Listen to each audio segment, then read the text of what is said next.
Everyone, કેમ છો? મજામાં? આપનું સ્વાગત છે મારા નવા બ્લોગમાં. અને આજે અમે જઈ રહ્યા છીએ મગરનું રેસ્ક્યુ કરવા માટે. અમારા ગામમાં વાનાવડમાં એક ભાઈની વાડીમાં મગર આવી ચડ્યો છે, તો એનિમલ લવરની ટીમ દ્વારા ત્યાં મગરનું રેસ્ક્યુ કરવાનું છે. તો તમને પણ બતાવી, આ વિડીયો પૂરો જોજો અને લાઈક કરજો, શેર કરજો અને સબસ્ક્રાઈબ કરજો. જ્યાં મગર પકડવા આવવાના છે તે વાડી અમે આવી ગયા છીએ. તો અહીંથી જ મગરનું રેસ્ક્યુ કરવાનું છે. તો અહીંયા કેવી રીતે મગર આવી ગયો છે, કેમ પહોંચ્યો છે, એ આપણે આ વાડીના માલિક પાસે જાણીશું. અને એનિમલ્સ લવર્સ ભાણવડની ટીમ દ્વારા રેસ્ક્યુ કરવામાં આવે છે. આર્યામાં સહદેવસિંહ જે એનિમલ્સ લવર્સ ભાણવડના એક મેમ્બર છે. તો અહીં મગર અમે રેસ્ક્યુ કરવાના છીએ. મેં જોયું ચાર કેરા મેં કઈ આમાં પડ્યું હું તે તો મગર હતી. હવારની જોઈ હતી ને? સવારની. અચ્છા, આ પાણીનો મોટો ટાંકો છે, હોજ કહેવાય. ને અહીં મગર આવેલ છે અને આ એનિમલ્સ લવર્સ ટીમના સભ્યો છે જે મગરનું રેસ્ક્યુ કરવાના છે. તો ચાલો તમને પણ બતાવીએ. બહુ ખતરનાક સીન થવાનો છે, બહુ મજા આવશે. વિડીયોમાં બન્યા રહેજો. શાયદ આ ઓકરામાં ક્યાં કઈ છે મગર. ક્યાં હે મગર? કઈ બાજુ હે મગર? ક્યારે આવેલો?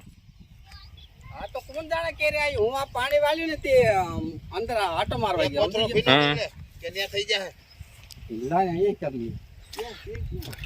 અફુલભાઈ નકુમની વાડી છે અને અહીંયા મગર છે, એનું રેસ્ક્યુ કરવાનું. આ જો આમાં એનિમલ લવરની ટીમના મેમ્બરો ત્યાં મગરનું રેસ્ક્યુ કરવાના છે. પ્રફુલભાઈ નકુમની વાડી છે અને અહીં મગર આવી ચડ્યો છે. તો જોઈએ તો ત્યાં સ્થળે હશે તો એનું રેસ્ક્યુ તમને બતાવીએ. મગરની નજીક જઈ રહ્યા છીએ.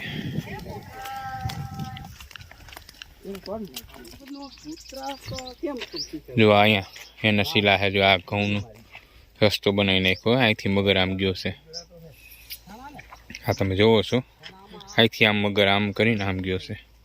આ ઘઉંમાં અંદર મગર છે, એટલે બહુ જ ધ્યાન રાખવું જોઈએ. આમાં હવે પાણી ભર્યું છે. કેવડો મોટો હે કે નાનો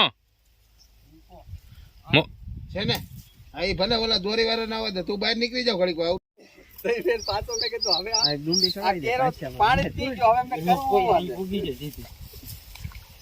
ઘઉંની હારમાં અંદર મગર છે.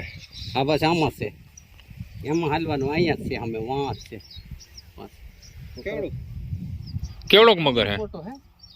કેવડો હે? એવડો મોટો હે? ક્યાંથી આવી જડ્યો છે? પકડવા આવ્યા કે સૈણા ખાવા? હે હા, અહીંયા મગર છે, આમાં અંદર ઘઉંમાં. ના, અહીંયા બેઠા બેઠા સૈણા ખાય બધા. જો સૈણા ખાયા લીલા લીલા. એની વાડીમાં નીકળો છે. હા, દોરી લે એવા મગર બાંધવા. ક્યારે નીકળો પ્રફુલભાઈ?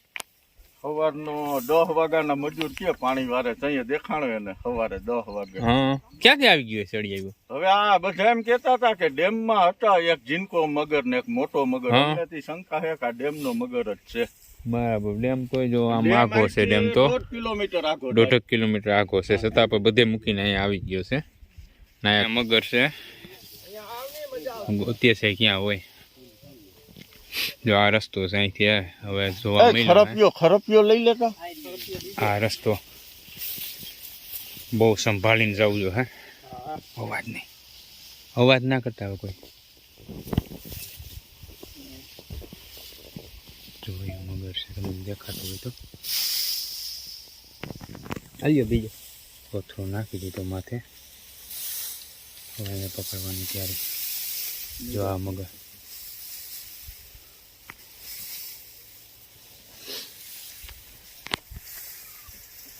બોલે તો તું લીધે મંદે. તું અહીંયા ધ્યાન રાખ.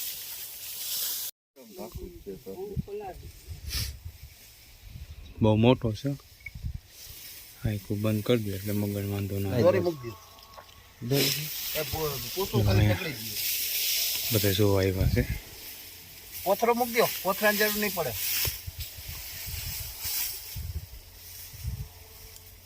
પકડી લીધું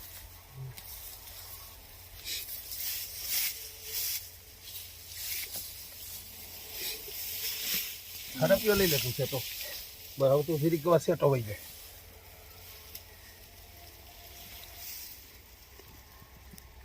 ગાડીઓ પકતો કઈ થાય આંખ બંધ કરી દે એટલે પૂરું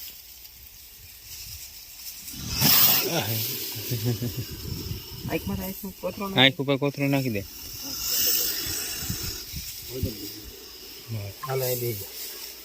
પૂછડું ના મૂકતા ભાવ બે પગ બાંધી લેવામાં આવે છે એમાં એક સહદેવ છે આખી માટી હમણાં કર્યું કે ફૂકવાડી મારે તો હું વખત પીવી ગયો આપણે કીધું આમાં છે હું કૂતરું નથી બેઠું કે હું બેઠું મેં કીધું હવે આ મંગોર છે કદનું મેં જોઈ લીધું પછી આમ વાયમાં નાખી દઈએ પાણી ન ખાઈ જાય તો એમ નહીં અહીંયા પગ જ બાંધવા આંખું બંધ થઈ જાય એટલે પૂરું હલે નહીં મગર એવું દેખાવું ના જાય દેખાવું ના ગમે બળદ હોય ને બળદ દેખાય નહીં એટલે થઈ જાય એક સ્ટ્રીક છે અખતરા ન કરતા આ ટ્રેનિંગ હોય આરા હોય એને કરી શકે બરાબર ને હા અને અખતરા ના હોય